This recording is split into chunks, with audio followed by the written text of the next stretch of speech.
Welcome to the Tech Egg. Don't get scrambled. Enjoy the video. You start by confirming compatibility and account access.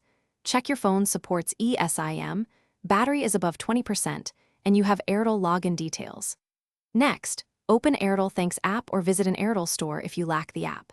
Tap the eSIM or Manage SIM section. Choose Convert to eSIM or request new eSIM QR.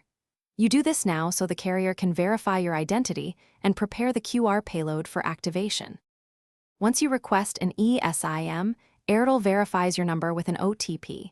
Enter it promptly so the system issues an activation token. If you visited a store, the agent will generate a QR and either print it or send it to your email/SMS. If you called support, keep the reference ID and ask them to push the QR to your registered email or SMS. Make sure the email matches your Airtel account.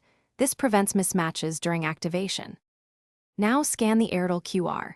Open Settings, go to Cellular or Mobile Data, then add Cellular Plan and use the camera to scan.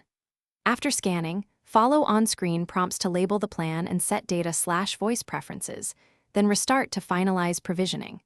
If scanning fails, request a fresh QR from Airtel, ensure camera autofocus, or enter the SMDP Plus and activation code manually when provided. If you still have issues, switch to Y.